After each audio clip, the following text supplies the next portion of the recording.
Once upon a time, there lived a little girl named Dorothy.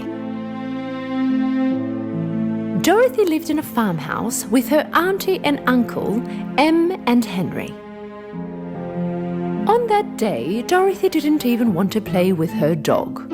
It was as if she felt something bad was going to happen. A hurricane is coming our way. We must hide in the basement. And so Auntie Em yelled out, "Come here this instant, Dorothy." "Toto, come here. We must go down to the basement." Dorothy had to go under the bed to get her dog. Right at that moment, the farmhouse began to shake severely. Then the farmhouse began to spin around in its spot. The little girl was trying to hold on to something, and at the same time she was trying to catch her dog. And she was about to fly out of the door. She managed to catch her dog.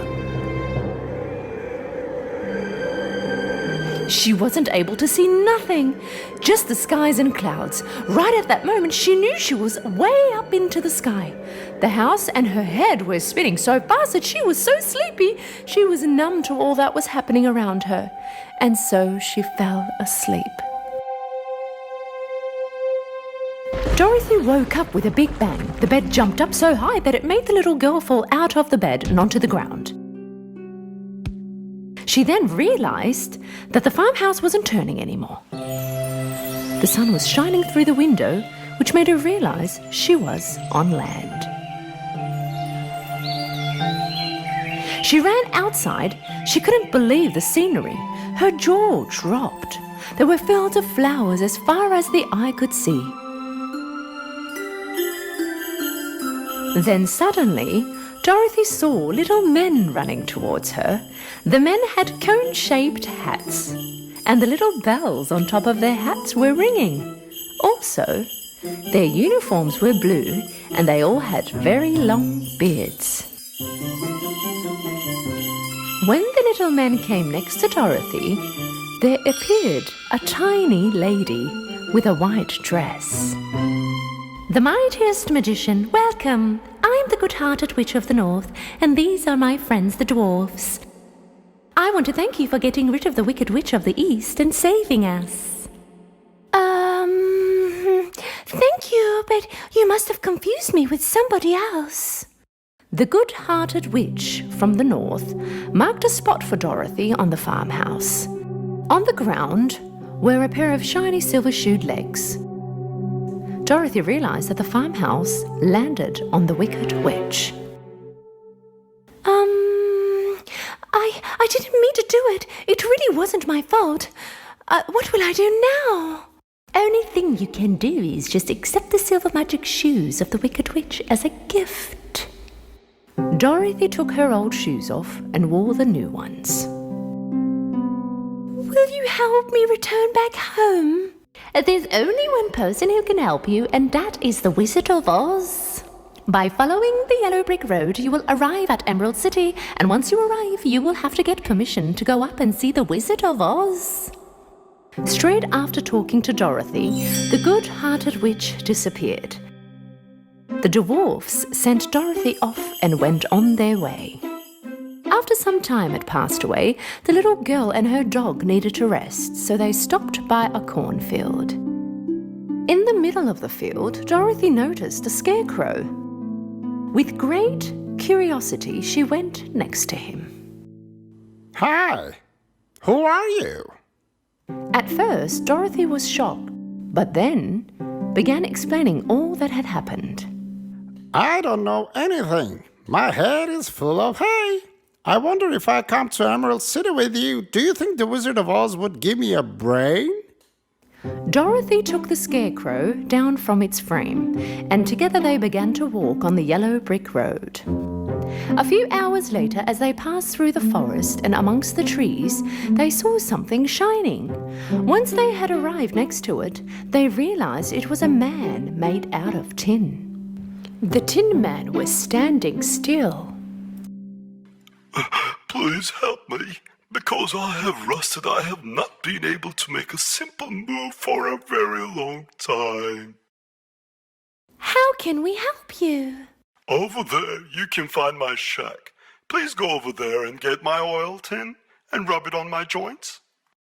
Dorothy did as the Tin Man told her to do. She poured oil on all his joints, and he began to move again. Thank you so much. And what are you guys doing here? Dorothy began to explain what had happened all over again. Do you think you could give me a heart? And so the Tin Man followed them. The forest began to get dark. And suddenly they heard a horrific roar, and out jumped a lion in front of them. But when Toto began to bark, the lion took a step back in fear and began to shiver. How can a big lion like you be afraid of such a small dog? I know, I'm a coward. Even the slightest noise can scare me. Wait, don't cry. Tell you what, we're looking for the Wizard of Oz. We all will ask for something from him. Maybe he can give you courage. The lion wiped away his tears and joyfully agreed to go to Emerald City with them. They walked for a while. The Scarecrow showed them the sky shining green. The Emerald City wasn't so far now. Soon later, after a couple of hours of walking, they had reached the gates of the Emerald City. We have come here to see the Wizard of Oz. To enter the castle, they had to wear giant glasses because they could be blinded by the Emerald City's shiny green lights. The houses, streets, even the clothes of the people were all green in the Emerald City. Everywhere was shimmering. Finally, they had reached the castle. To see the Wizard of Oz, Dorothy was the first one to enter. The little girl entered hesitating, and she saw a big head hanging from the ceiling above the throne. I am the mighty and scary Oz. And who are you? Why did you want to see me? And where did you find those silver shoes? My name is Dorothy. I have come to ask for help. Dorothy told everything that had happened to mighty Wizard of Oz. The Wizard of Oz said that he would help her, but in return, she had to get rid of the Wicked Witch of the West. With great frustration, Dorothy returned to her friends crying, and she told them what the Wizard of Oz had asked of her. They all decided to find the Wicked Witch of the West and get rid of her. The next morning, they left the Emerald City and started their journey to the castle of the Wicked Witch of the West. The Wicked Witch of the West had only one eye, but she could see really far. When she saw that Dorothy and her friends were approaching her castle, she called out her giant bees. Sting these intruders!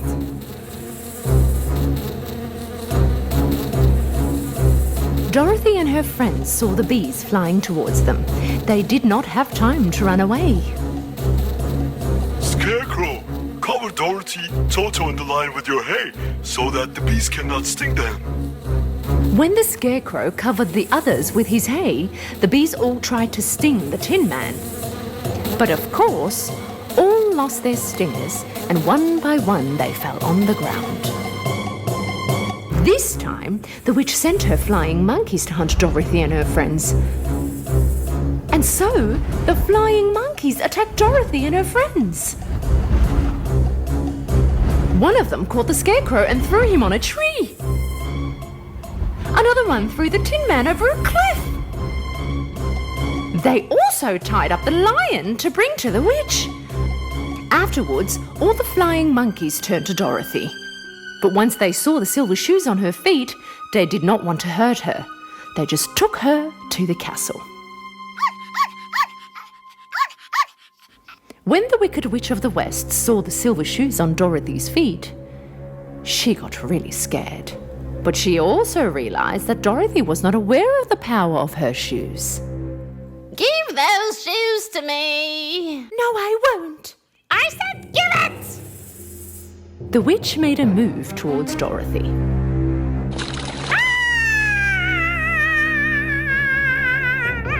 you know that water is the only thing that can destroy me?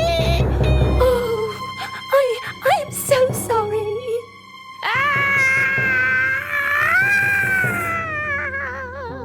As she screamed, the witch melted away. Only her clothes remained on the floor. Dorothy first saved the lion from the cage he was kept. Then they together found Scarecrow and the Tin Man. They went back to the Emerald City, told them that they got rid of the evil Wicked Witch of the West, and wanted to see the Wizard of Oz. The mighty Wizard of Oz welcomed them all together this time. When they entered the throne room, they heard the deafening loud sound. I am the mighty Wizard of Oz. Why are you looking for me? Toto got so scared that he ran over the big separating screen in the corner. Behind the screen appeared a tiny, bold, old man. He was holding something resembling a horn in his hands. And who might you be? I'm the mighty Wizard of Oz. Are you the Wizard of Oz? But how can that be? The old man decided to explain his story. In reality, he was working in a circus. He used to make shows with the hot air balloon. One day, when a strong wind blew him to this castle, the people of the Emerald City thought that he was the wizard coming from the skies. And they asked him to rule the city, and so he agreed. And what about all your promises? The wizard told the Tin Man that he could give him a heart this instant. He reached behind and took out a stuffed heart toy from the chest. The Tin Man felt much better. Then he returned to the Scarecrow. He opened the stitches on his head and put in a handful of wheat and sewed it back up again. It was the scary lion's turn. He poured some potion from a gold bottle in a bowl and asked the lion to drink this potion of courage. The lion drank the potion. Suddenly, he left this weak, scared look and roared like the big, mighty lion he was. The Wizard of Oz smiled at them. He hadn't actually given them anything. All the things they had asked him, they had already had inside of them, but they did not know how to use it. Now it's your turn, Dorothy. You actually had everything you wished for right there with you all this time. If you tap your silver shoes to each other for 3 times, you will go wherever you wish for. So I could actually go home whenever I wanted? Yeah, but then I would be stuck on that field forever. And I was going to rust all by myself. And I would never become a courageous lion. Dorothy tightly hugged her friends. She said her farewells to each of them. Then she held Toto, and tapping her shoes 3 times, she said she wanted to go home next to her uncle and her aunt. After a short while, she found herself sitting in the garden. Excited, she looked around. She saw her uncle and her aunt running towards her. She laughed with joy.